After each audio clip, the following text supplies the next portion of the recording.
Good afternoon. Lime soda process का ये continuation video है न्यूमेरिकल का।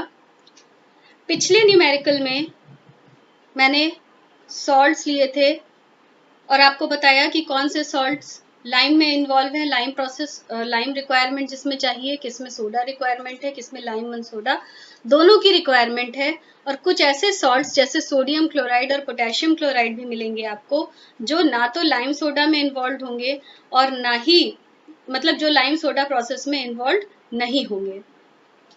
तो अब आपको ये देखना है, नेक्स्ट न्यूमेरिकल जो है ये आयंस पर बेस्ड है।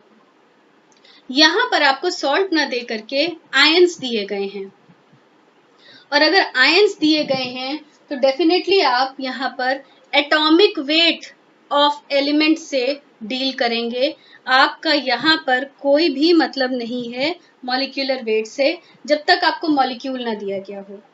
मॉलिक्यूल भी है, कार्बन डाइऑक्साइड का मॉलिक्यूल आपको दिया है। क्वेश्चन है, अ water sample on analysis gives the following data: calcium ion 20 ppm, magnesium ion 25 ppm, carbon dioxide 30 ppm, bicarbonate 150 ppm and potassium ion 10 ppm। आप वही पुराना ट्रेंड फॉलो करेंगे। अगेन एक टेबल कंस्ट्रक्ट करेंगे, सारे आयंस और मॉलिक्यूल्स के नेम्स लिखेंगे, उनके एटॉमिक वेट्स या मॉलिक्यूलर वेट्स या मोलर मासेस लिखेंगे। कैल्शियम का एटॉमिक वेट 40 है, मैग्नीशियम का 24 है, कार्बन डाइऑक्साइड मॉलिक्यूल है तो इसका मॉलिक्यूलर वेट लिखेंगे और मॉलिक्यूलर वेट 44 है। बाइकार्बोनेट को ध्यान से देखिएगा, बाइकार्बोनेट की जो रिएक्शन दी गई थी वो थी twice NaHCO3 plus calcium hydroxide, the whole twice gives Na2CO3 plus CaCO3 plus H2O, ये दी गई थी। मतलब यहाँ पर आप 2 मोल्स बाइकार्बोनेट के इस्तेमाल कर रहे थे, इसलिए यहाँ पर बाइकार्बोनेट के लिए आपको इसके मॉलिक्यूलर वेट इंटू 2 करना होगा, यानी कि 122 आएगा यहाँ पर। ठीक है, यहाँ पर क्योंकि 2 मोल सोडियम बाइकार्बोनेट का इस्तेमाल हो रहा है तो आपको 2 इंटू 61 यानी 122 करना होगा। उसी तरह से मल्टीप्लीकेशन फैक्टर लिखेंगे। मल्टीप्लीकेशन फैक्टर है 100/40, इसका 100/24, 100/44, 100/122। और फिर हम hardness in terms of calcium carbonate equivalent निकालेंगे।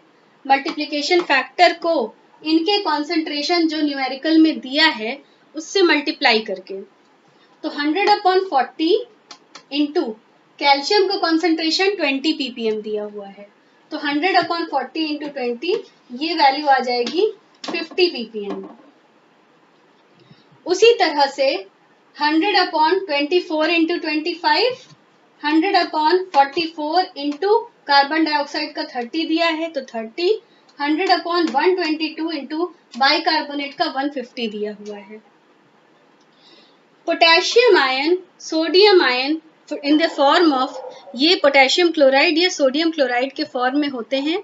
और हमने पहले भी कहा कि इन सॉल्ट्स का कोई रोल नहीं है हार्डनेस में, आप इनका कुछ नहीं करेंगे अगर ये लिखे भी होंगे आपके न्यूमेरिकल के अंदर, तो इसको हमने क्रॉस कर दिया।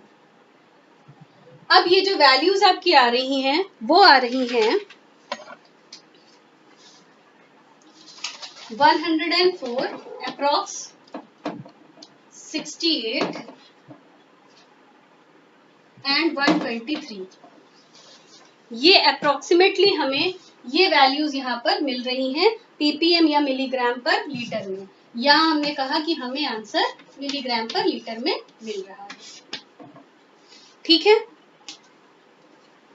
अब आप देखिए, अब हमें ये देखना है फिर से कि कौन सी चीजें लाइम में इन्वॉल्व हैं और कौन सी सोडा में और कौन सी दोनों में इन्वॉल्व हैं। कैल्शियम आयन, ध्यान से देखिए, calcium ion calcium permanent hardness के लिए होता है, हम टेम्परेरी हार्डनेस की कोई बात नहीं कर रहे हैं यहाँ पर। अगर आपको Ca2+ दिया है, इसका मतलब आपसे न्यूमेरिकल में परमानेंट हार्डनेस की बात की जा रही है। फिर से सुनिए, अगर आपको Ca2+ दिया है, दैट मीन्स ये आपसे कैल्शियम परमानेंट हार्डनेस की बात कर रहे हैं। टेम्परेरी हार्डनेस से यहाँ पर कोई लेना देना नहीं है। तो कैल्शियम परमानेंट हार्डनेस को केवल सोडा हटाता था, लाइम नहीं हटाता था। तो यहाँ लाइम का कोई रोल नहीं है, यहाँ सिर्फ सोडा का रोल है, यानी कि S। फिर आते हैं मैग्नीशियम परमानेंट हार्डनेस पर। मैग्नीशियम परमानेंट हार्डनेस में आप फिर से रिएक्शंस को देखिएगा। मैग्नीशियम परमानेंट हार्डनेस हम हटाना शुरू करते हैं लाइम से, लेकिन लाइम तब कैल्शियम परमानेंट हार्डनेस यानी कैल्शियम क्लोराइड या कैल्शियम सल्फेट जनरेट करता है, तो उसे हमें सोडा से हटाना पड़ता है। इसका मतलब मैग्नीशियम परमानेंट हार्डनेस के लिए हमें लाइम और सोडा दोनों चाहिए। कार्बन डाइऑक्साइड के लिए लाइम चाहिए था, कार्बन डाइऑक्साइड कैल्शियम कार्बोनेट बना रहा था। आप रिएक्शंस को फिर से स्टडी करिएगा। यहाँ पर लाइम हो गया। बाइकार्बोनेट्स में ध्यान से देखिएगा, बाइकार्बोनेट्स में लाइम की जरूरत है, बाइकार्बोनेट्स भी लाइन में आ जाएंगे। तो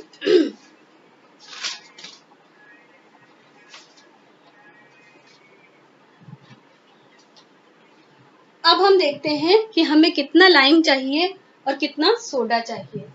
तो अब यहाँ पर देखिए,